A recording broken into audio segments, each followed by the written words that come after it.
Kesavananda Bharati case का जो judgement था, केशवानंदा भारती, द पर्सन केशवानंदा भारती आप देख रहे हैं, तो केशवानंदा भारती का जो केस था वो भी राइट टू प्रॉपर्टी को लेकर था। आप सभी को पता होगा केशवानंदा भारती जी की डेथ हो गई अभी, और केशवानंदा भारती एक महंत थे जिनका एक मंदिर की एक ट्रस्ट थी जिसकी भूमि को राज्य सरकार ने जो है अपने अंदर मिलाने का प्रयास किया। उसको लेकर केशवानंदा भारती कोर्ट में चले गए अगेंस्ट द केरल स्टेट। तो केशवानंदा भारती की कोर्ट में इसके जो निर्णय था उसमें सुप्रीम कोर्ट ने क्या कहा ये आपको समझना है। पहली बात तो आप याद रखें, इसमें केशवानंदा भारती को कोई बेनिफिट नहीं हुआ, लेकिन सुप्रीम कोर्ट ने क्या निर्णय दिया। सुप्रीम कोर्ट ने पहली बात तो ये कही कि पार्लियामेंट, जो आप पार्लियामेंट देख रहे हैं हमारा, इस पार्लियामेंट के पास फंडामेंटल राइट को, सुनो ध्यान से, फंडामेंटल राइट, क्योंकि दो चीजें आपको ध्यान से समझनी है कि संसद के पास मौलिक अधिकार के संशोधन की कितनी पावर है। तो आपके दो डायमेंशन यहां पर कवर हो जाएंगी। कहा कि पार्लियामेंट अमेंडमेंट कर सकता है, यस, पार्लियामेंट के पास फंडामेंटल राइट्स में अमेंडमेंट की पावर है।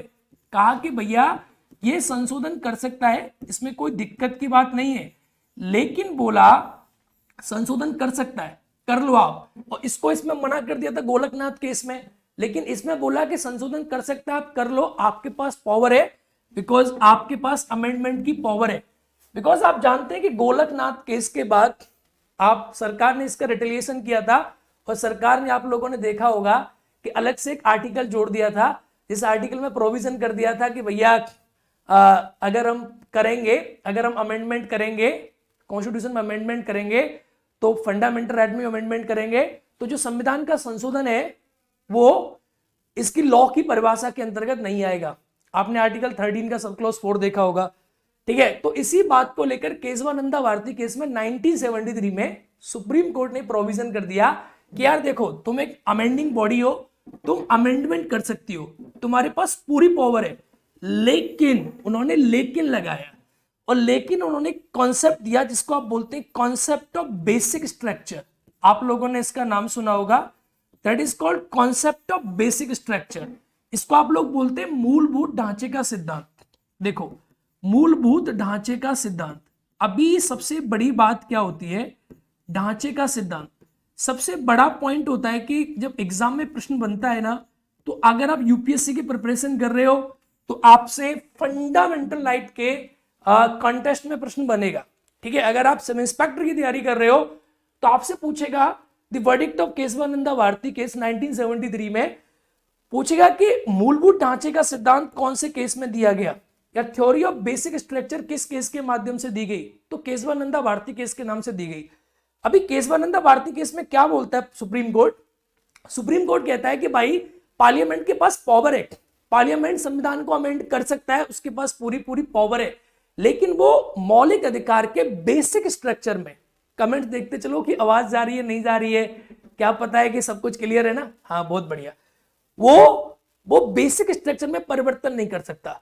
अभी बोला बेसिक स्ट्रक्चर का मतलब क्या है कि देखो जो मूलभूत ढांचा है ना, तुम संविधान में संशोधन कर लो, तुम फंडामेंटल राइट में संशोधन कर लो, तुम डीपीएसपी को अमेंड कर लो, तुम किसी भी चीज को अमेंड कर लो, लेकिन जो मूलभूत ढांचा है, India is a democratic country, तो तुम ये नहीं कर सकते कि हम डेमोक्रेटिक सेटअप को बदल देंगे।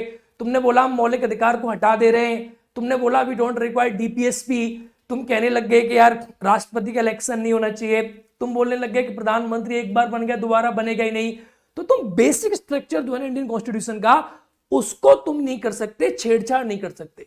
अभी पूछा सुप्रीम कोर्ट से कि what is the basic structure, कि मूलभूत ढांचा है क्या, सुप्रीम कोर्ट ने बोला कि हम समय समय पर डिफाइन करेंगे। तो जैसे आप पढ़ोगे 1980 का बेरूवारी का केस, सुप्रीम कोर्ट ने इसमें सेक्युलरिज्म को बेसिक स्ट्रक्चर बता दिया। तो कई कई जगह पर सुप्रीम कोर्ट ने ये डिफाइन किया है कि मूलभूत ढांचा क्या है। तो मैं आज आपको जो केसेस पढ़ाऊंगा 50, 60, 70, 80 जो भी हैं, उसमें कई जगह पर बेसिक स्ट्रक्चर आएगा।